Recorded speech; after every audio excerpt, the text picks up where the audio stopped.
धर चा घंटे है चा छणिलुणी माने चा छाणीटा जमी गोटे जुग लगे चाटा छाणी दियो ता भीतर मु घंटे ये कर दिए मु तो फ्री आउ तमे बिजी आ मु बसी खा जन्मर बिजी बेकारिया लोक चा बसा बसा कह पागल करदेवे आउ चा कर सारा पर छाणुनु माने छाणीवाटा जमी गोटे पपीता किणा बोले बिजी था हाँ पपीता किणा बोले बिजी था चाटा पियो गोड़ हाथ कौन है सका एंकर तो आज ए शिफ्ट एवं ड्यूटी बाहर आज ए शिफ्ट कौन पाई श्रमिक दिवस आज श्रमिक दिवस मे 1 श्रमिक दिवस श्रमिक मानकर आज डे ना कौन देख चाहे ठीक है कि नहीं पुणी बाहुनिब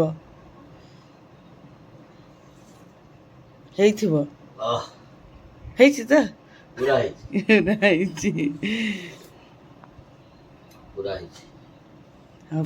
आज ब्रेकफास्ट छतुआ छतुआ चना छतुआ चीनी अल्प टे लुण पकई देती आउ अमूल एटा हूँ शुक्रवार ब्रेकफास्ट ए तुम टिफिन धर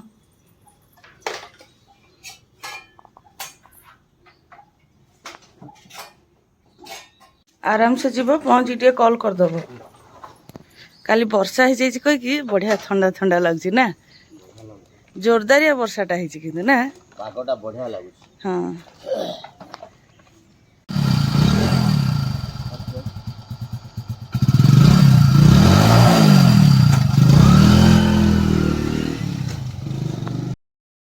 आ आ आ ने ने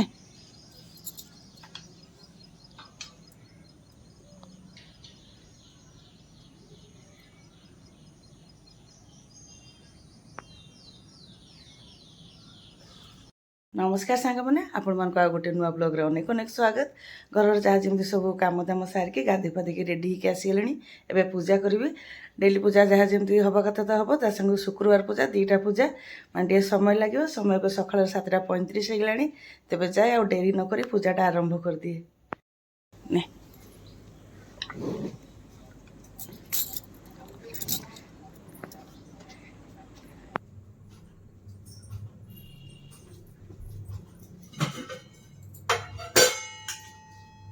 एबे पूजा पाठ सरला आसिली पूजा पाठ सरला कौन पूजा सारिकी ठाकुर लुगाटा चेंज कली भोग पाइली गाधे की लुगा सुखई नी लुगा सुखैकी टे पानी पीली पूरा तंटी पाटी सुखीगला कारण मो ठाकुर घर को जाइली 7:35 कि 40 गली पूजा सारिकी आसला बेलू मत 10टा बजापी 5 मिनिट मैंने एत समय लगे के धरतु 7:30 8:30 9:30 मैं 2 घंटा 2.5 घंटा मत माने पाखापाखि 5-10 मिनट कम मत 2.5 घंटा आज लगे पूजा जहाँ भी नॉर्मल तो पूजा टे समय लगे 2टा पूजा ता संग आज बड़ फूल किसी नहीं माने मंदार फूल से बड़ बड़ फूल है सजा को सुविधा हुए आज मंदार फूल किसी फुटी ना कौटे 1-2टा फुटा आ सब तक टगर फूल आ बेसिक टगर फूल तोड़ देते आ सजा सजा के पूजा न कले भल भी लगेनि तो से फूल सजारे समय लगिगला जहाँ जमी पूजा पाठ करके ये कर कौन कहले ठाकुर सब जहाँ जमी पूजा कला बेलू टे ये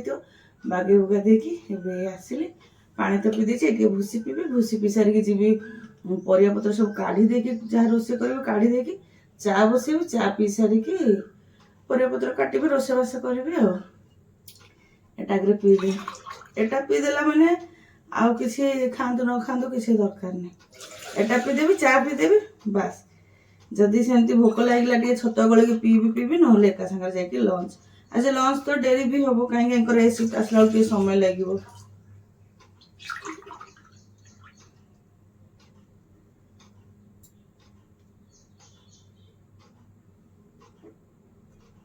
जाए बसिकी पीबी टे चा पीबी कहीकि चा पर्यंत पीनी परिया काढ़ी कहल काढ़ुच जब एका सागर काटी दिए वान्स चा पीवाई जब बसीजी टे हिंजा लगे कारण दुनिया कम होगा थका भी लगुच तो डालमा सब परिया काटी देती ये सब टाण परिया गुड़ाक एका सागर रखी आउ ये फुलकोबी बैगण छुई पछरे पकई अलग रखी आउ डालमा डाली भी धोई बसई देती लुण हलदी किसी देनी फुटीगला फेण गुड़ाक बाहर कर देगी लुण हलदी देवी এই ପରିବା ଡାଲମା ହଉ ଘାଣ୍ଟ ହଉ ଏସବୁ ଟିକେ ଟିକେ ମିଶେଇ ମିଶେଇ ପରିବା କାଟିବେ, ଦେଖିବେ ଢେର ସାରା ପରିବା ହେଇଯିବ। ଡାଲମା କରିବି, ଗୋଟେ ମିଶାମିଶି ଭଜା କରିଦେବି। ପୋଟଳ ବାଇଗଣ ଆଉ ଫୁଲକୋବି ଅଛି। ଏ ଲୋକଙ୍କୁ ଶୀତଦିନ ଫୁଲକୋବି ଖାଇକି ହେଲାନି, ପୁଣି ଖରା ଦିନରେ ବି ଫୁଲକୋବି ଆଣୁଛନ୍ତି। ଶୀତ ଦିନରେ ହେଲେ ରହିଲେ କିଛି ହଉନି, ଆଉ ଖରା ଦିନରେ ମାନେ ଦିନେ 2 ଦିନ ରହିଲା ପରେ ସେ ଫୁଲକୋବି ଗୁଡ଼ା କେମିତି ଦାଗି ହେଇକି ହେଇଯାଉଛି। ତ ସେ ଫୁଲକୋବି ପୋଟଳ 2ଟା ଅଛି, ସେ କେବେକାର ରହିଲାଣି, କ'ଣ ଅଛି କି ନାହିଁ ସେଟା ଆଗେ ଦେଖିବି, ଚେକ୍ କରିବି ଠିକ୍ ଥିବ ଯଦି ଫୁଲକୋବି ପୋଟଳ ଆଳୁ ବାଇଗଣ ସବୁ ଟିକେ ମିଶାମିଶି କରିକି ଗୋଟେ ଭଜା କରିଦେବି। ଏଇସବୁ ପରିବାକୁ ଛାଡ଼ିକି ଆଉ ଯେତିକି ଟାଣ ପରିବା ଦେଇକି ଡାଲମାଟା ତ ସିଝିବା ପାଇଁ ବସେଇ ଦେଲେଣି, ଫୁଟି ବି ଆସିଲାଣି ଯେ। ଆଉ ଏପଟେ ମୋ ପାଇଁ ଟିକେ ଚା ବସେଇ ଦେଇଛି। ଏଥିରେ ସକାଳେ ତାଙ୍କୁ ଚା କରିକି ଦେଇଥିଲି। ମୋର ଯଦି ଦେହ ପା ଭଲ ଥିବ ମୋତେ କାମ କରିବାକୁ ଜମା ବି ବାଧେନି। ହଁ, ବେଶୀ କାମ ହେଇଗଲେ ଥକା ଲାଗେ, ବେଳେବେଳେ ରିଜିଡ୍ ବି ଲାଗେ, କିନ୍ତୁ ମୋତେ କାମ କରିବା ପାଇଁ ହିଂସା ଲାଗେନି ଯଦି ଦେହ ପା ଭଲ ଥିବ। ଦେହ ପା ଖରାପ ଥିଲେ ତ ଆଉ କଷ୍ଟ, ଦେହ ଶରୀ କଷ୍ଟ ହେଉଥିବ, ତାପରେ କାମ କଲେ ଯାହା ଲାଗିବ ସେ ଅଲଗା କଥା। କିନ୍ତୁ ବେଳେବେଳେ ଦେହ ପା ଭଲ ଥିଲେ ବି କାମ କରି କରି ଏମିତି ଥକା ଲାଗେ, ମନ ହୁଏ ବସିକି ରୁହନ୍ତି କି କାମ ଆପେ ଆପେ ହେଇଯାଆନ୍ତା, ହାତ ପାଖକୁ ସବୁ ପହଞ୍ଚିଯାଆନ୍ତା, ଚା କପେ ପହଞ୍ଚିଯାଆନ୍ତା, ଜଳଖିଆ ହଉ ଖାଇବା ହଉ, ସବୁଦିନ ନୁହଁ, ଗୋଟେ ଗୋଟେ ଦିନ। କିନ୍ତୁ ସେମିତି ଆଉ ସମ୍ଭବ ନୁହଁ। ଆଜି ସେମିତି ଏତେ ବାଧା ଲାଗୁଛି, ମାନେ ପୂଜା ପର୍ଯ୍ୟନ୍ତ ଠିକ୍ ଥିଲା, ଏବେ ଆଉ କିଛି ବି କରିବାକୁ ଇଚ୍ଛା ଲାଗୁନି, ଏତେ ବାଧା, ଏତେ ଥକା ଲାଗିଲାଣି। ତାପରେ ଶୋଇବା ବି ନା ସେମିତି 3-4 ଘଣ୍ଟାରୁ ଅଧିକା ହଉନି। ଖରାବେଳେ ତ ମୋ ଆଖିକି ନିଦ ହବନି, ଆଉ ରାତିରେ ଶୋଇଲା ବେଳକୁ ସେଇ 11:30-12 ଉଠିବୁ 4-4:30ରୁ, ତ ନିଦ ବି ପ୍ରପର ହଉନି, ରେଷ୍ଟ ସେମିତି ନହେଲା ବେଳକୁ ଥକା ଲାଗୁଛି। ଆଉ ଧୀରେ ଧୀରେ ଦିନକୁ ଦିନ ବୟସ ବି ତ ବଢୁଛି, ଆଉ ସେଟାକୁ ତ ଡିନାଏ କରିହବନି ନା, ତ ବଡ଼ ଥକା ଲାଗୁଛି। ଆଜି ସେମିତି ମୋତେ ଲାଗିଲା କିଏ ଟିକେ ଥାନ୍ତା କି ଚା କରିକି ଟିକେ ଦେଇଦିଅନ୍ତା। ସବୁଠୁ ବଡ଼ କଥା ହେଲା, ଶୀତ ଦିନରେ ଆପଣ ମୁଣ୍ଡ ଧୁଅନ୍ତୁ, ଫଟକି ଶୁଖିଯିବ, କାରଣ ଚୁଟି ଖୋଲିକି ରଖିଲେ ମାନେ ଗୋଟେ କ୍ଲଚର ଦେଇଦେବେ, ଚୁଟି ଖୋଲା ଥିବ, ମାନେ ସେ ତାର ଆପଣ କାମ କରୁଥିବେ, ଚୁଟି ତାର ଶୁଖୁଥିବ। କିନ୍ତୁ ଖରାଦିନ ଚୁଟି ଖୋଲା କରିପାରିବେନି, ପୁରା ମୂଳ ଗୁଡ଼ାକ ଓଦା, ପୁରା ମୁଣ୍ଡ ଧକ୍ ଧକ୍ ହେଲାଣି। ଟିକେ ଚା ନେଇକି କେମିତି ଫ୍ୟାନ୍ ତଳେ ଯାଇକି ବସିବି, ସେତିକି ସବୁ ଚୁଟି ଖୋଲିକି ବସିବି, ଚୁଟିଟା ମାନେ ହାଲକା ଫୁଲକା ଶୁଖିଯିବ। ଅବଶ୍ୟ ବେଶୀ ମୋଟା ଚୁଟି ନୁହଁ, ପତଳା ଚୁଟି ଶୁଖିଯିବ ଯେ, କିନ୍ତୁ ସେତିକି ନ ଶୁଖିଲା ଯାଏଁ ତ ପୁଣି ଦେହଟା ଥଣ୍ଡା ପାଇଁ ଦେହ ଭାରି ଭାରି ଲାଗୁଛି, ଆଉ ସେଇଥିପାଇଁ ବି କାମ କରିବାକୁ ଟିକେ ଆସ୍କତି ଲାଗୁଛି। ଚା ହେଇଗଲା, ନେଇ ଆସିଲି। ଡାଲମା ପାଇଁ ଗୋଟେ ମସଲା ରେଡ଼ି କରିଥିଲି, ଚାଟା ଆଉ ଧ୍ୟାନ ଦେଲିନି, ଚା ମରିକି ଅଧା କପ୍ ହେଇଗଲା। ଭଲ ହେଇଛି, ଭଲ ଲାଗିବ ପିଇବା ପାଇଁ। ଏଇଠି ଏବେ ଫ୍ୟାନ୍ ତଳେ 5-7 ମିନିଟ୍ ବସିକି ଟିକେ ଚା ପିଇବି। ମୁଁ ଚା ପିଇବାରେ ବସିଯାଇଛି, ଘଡ଼ି ଆଉ ଦେଖିନି, ସମୟ ମାନେ 11:50 ହେଇଗଲାଣି, ଭାତ ପାଣି ବସେଇନି। ଅବଶ୍ୟ ସେ ଆସିଲା ବେଳକୁ 2:30, ଖାଇଲା ବେଳକୁ 3ଟା 3:30, 3ଟା ତ ନିଶ୍ଚୟ, 3:30 ନହେଲେ ବି 3ଟା ହେଇଯିବ ଖାଇଲା ବେଳକୁ। ହେଲେ ବି ରୋଷେଇବାସ ସାରି ଦେଇକି ଟିକେ ବସିବି, ହେଲେ ଭାତ ପାଣିଟା ଯାଇ ବସେ। ଭାତ ପାଣିଟା ସିମ୍ରେ ବସେଇ ଦେଇଛି।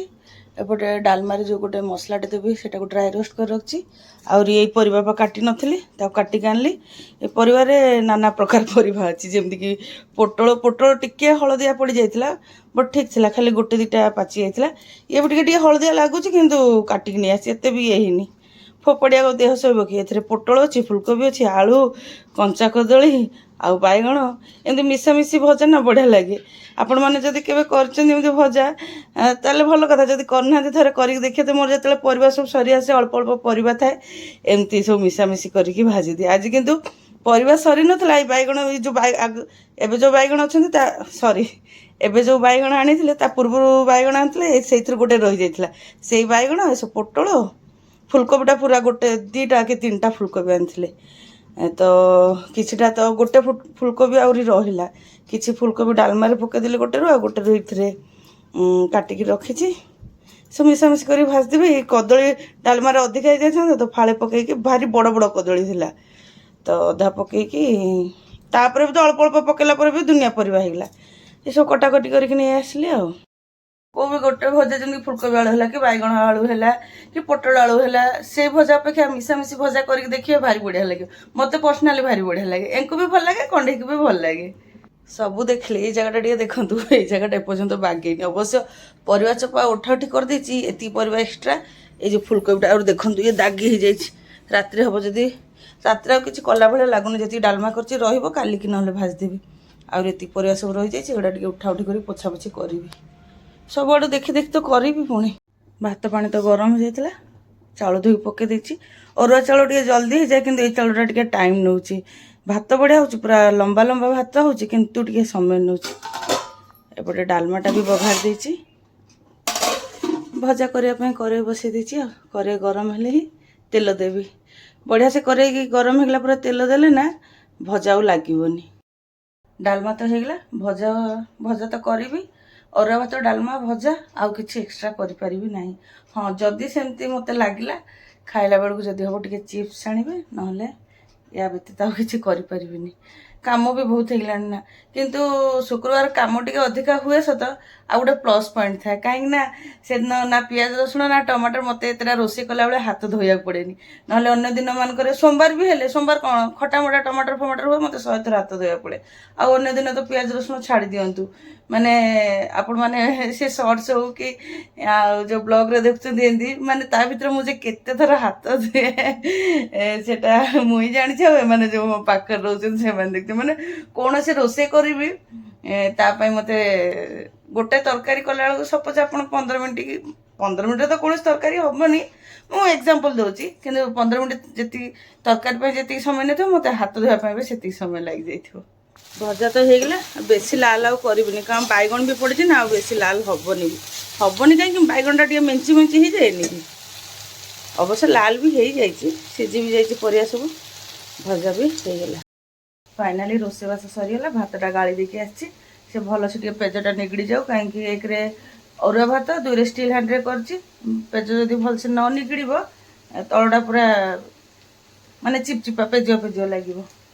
ଏବେ ଯାଇକି ଟିକେ ବସିବି, ମାନେ ଫ୍ୟାନ୍ ତଳେ ଚୁଟି ମୂଳ ଜମା ବି ଶୁଖିନି, ଟିକେ ବସିବି। ଏବେ ତ 1:15 ହେଇଗଲାଣି, ସିଏ ଆସିଲା ପର୍ଯ୍ୟନ୍ତ ଆଉ କିଛି କାମ ନାହିଁ। କାହିଁକି ଲୁଗାପଟା ସବୁ ତୋଳି ଅଛି, ଫୋଲ୍ଡ କଲେ ହେବ, ଘର ଟିକେ ଝାଡ଼ୁ କରିଦେଲେ ହେବ, କଲେ ତ ବହୁତ କାମ, କିନ୍ତୁ ଆଉ କିଛି କରିବିନି, ଯାଉଛି ଟିକେ ବସିବି, ପାଣି ପିଇବି, ମୁଣ୍ଡଟା ବି ବୁଲଉଛି। କାମ ନାହିଁ କ'ଣ କହୁଥିଲି, ଘର କାମ ସିନା ସରିଗଲା, ମାନେ ଫିଲହାଲ ପାଇଁ ସରିଗଲା। ଭିଡ଼ିଓ କାମ ଅଛି, ଏବେ ଏଡ଼ିଟ୍ କରିବି କିଛି ଭିଡ଼ିଓ। ଏବେ କେତେବେଳୁ ଡାକିଲେଣି କି? ଏଡ଼ିଟ୍ କରିଥିଲି ତ ଧ୍ୟାନ ଦେଇନି। ବର୍ଷା ପାଇଁ କିଛି ଖରାରେ କିଛି ନରମ ଅଛି ନା ଟାଣ ସେମିତି ଖରା? ମାନେ ନିହାତି ଟିକେ ଗରମ କମ୍ ଥିବ, କାରଣ ଯେଉଁ ଭଳିଆ ଜଳା ପଡ଼ାଉଥିଲା କାଲି। କେଉଁ ରେଟ୍ରେ ପଥର ପଡ଼ିଲା, ମାନେ କ'ଣ କୁଆ ପଥର ଧଡ଼ ଯେମିତି ଆଜବେଷ୍ଟ ଛାତ ସବୁ ଭାଙ୍ଗି ପକେଇବ ନାହିଁ। ବଡ଼ ବଡ଼ ସାଇଜ। ମୁଁ ତ ନିଜର ଥିଲେ ମୋତେ ଯେଉଁ ଆଣିଲ ମୋତେ କିଛି ବୁଝା ପଡ଼ିଲାନି। ଦିଅ, ମୁଁ ତ ତମ ସେବାରେ ସବୁବେଳେ ତତ୍ପର ଥାଏ ଆଉ। ଆଉ କିଏ କରୁଛି? ଯେଉଁ ରେଟ୍ରେ କାମ କଲେଣି ପୁରା ମୁଣ୍ଡ ହାତ ବୁଲେଇଲାଣି, ଦେହ ମୁଣ୍ଡ ବୁଲେଇଲାଣି ପୁରା। ଆଜି ଯେଉଁ ହଇରାଣ ହେଇଛି କୁହନି। ସାଙ୍ଗମାନେ ଖାଇବା ତ ବଢ଼ାବଢ଼ି କରିକି ନେଇ ଆସିଛି। ଡାଲମାଟା ଦେଖନ୍ତୁ କେଉଁଥିରେ ଆଣିଛି, ଗୋଟେ ବେଲାରେ। ଆଉ ଗୋଟେ ଲୋକ କହିଲେ ମୁଁ କ'ଣ ମୋତେ ଭାତ ଜମା ଦେବୁନି, କେତିକି ଭାତ ଦେଖନ୍ତୁ, କହିଲେ ମୁଁ ଡାଲମା ଖାଇବି, ଭାତ ଖାଇବିନି, ଏତିକି ତଥାପି ଜବରଦସ୍ତି କରିକି ତାଙ୍କ ପାଇଁ ବାଢ଼ିଛି। ତ ଶୁକ୍ରବାର ଲଞ୍ଚରେ ଅଛି ଆମର ଡାଲମା, ଗୋଟେ ମିଶାମିଶି ଭଜା, ଆଳୁ ଚିପ୍ସ ଆଉ ଅରୁଆ ଭାତ। ତାହେଲେ ଆମେ ଖାଇବାଟା ଆରମ୍ଭ କରିବା ନା କ'ଣ? ସାଙ୍ଗମାନେ ଖାଇ ପିଇକି ତ ଆସିଗଲୁଣି, ମାଙ୍କ କୃପାରୁ ଖାଇବା ପୁରା ଆତ୍ମା ଶାନ୍ତି ନା କ'ଣ? ବହୁତ ବଢ଼ିଆ ଲାଗିଲା ଖାଇବା, ବହୁତ ବଢ଼ିଆ ଲାଗିଲା। ଡାଲମାଟା ବି ବଢ଼ିଆ ହେଇଥିଲା। ଆକ୍ଚୁଆଲି ଡାଲମାରେ ଯେଉଁ ମସଲାଟା ପକାଏ ସେଇଟା ହିଁ ଡାଲମାର ଟେଷ୍ଟଟା ପୁରା ଇନହାନ୍ସ କରିଦିଏ, ମାନେ 4 ଗୁଣ ହିଁ ଟେଷ୍ଟଟା ବଢ଼େଇ ମୁଁ ଦିଏ। ତ ଭାତ ଅଳ୍ପ ଦିଟା ଖାଇଲି, ଖାଲି ଡାଲମା ଖାଇଲି ଆଉ। ସେ ଡାଲମା ଖାଇବା ଚକ୍କରରେ ଭାତ କମ୍ ହିଁ ଖାଇଲେ। ଆଉ ଯେବେ ବି ଡାଲମା ହୁଏ ଅଧିକା ହିଁ ଡାଲମା ଖାଆନ୍ତି, ରୁଟି କି ଭାତ କମ୍ ହିଁ ଖାଆନ୍ତି। ତେବେ 4ଟା ବେଳ କାମ ଆଉ କ'ଣ, ଖାଲି ଯାହା ଝାଡ଼ୁ ଝୁଡ଼ା କରିବି। ଗଛରେ ତ ଆଜି ପାଣି ଦେବାର ନାହିଁ, କାହିଁକି କାଲି ବର୍ଷା ହେଇଯାଇଛି। ବ୍ଲଗ୍କୁ ଆଉ କଣ୍ଟିନ୍ୟୁ ନ କରି ଏଇଠି ରଖିଦେଉଛି। ଆଶା କରୁଛି ଆଜିର ବ୍ଲଗ୍ ଆପଣମାନଙ୍କୁ ପସନ୍ଦ ଆସିବ। ବ୍ଲଗ୍ ପସନ୍ଦ ଆସିଲେ ନିଶ୍ଚୟ ଲାଇକ୍ କମେଣ୍ଟ ସେୟାର କରିବେ। ଚ୍ୟାନେଲ୍ ନୂଆ ଥିଲେ ଚ୍ୟାନେଲ୍କୁ ସବସ୍କ୍ରାଇବ୍ କରିଦେବେ। ଫେସବୁକ୍ ଦେଖିଲେ ପେଜ୍ଟିକୁ ଫଲୋ କରିଦେବେ। ଆଜି ପାଇଁ ରହୁଛି, ପୁଣି ଦେଖା ହେବ ଆଉ ଗୋଟେ ନୂଆ ବ୍ଲଗ୍ରେ। ରହିଲି, ନମସ୍କାର।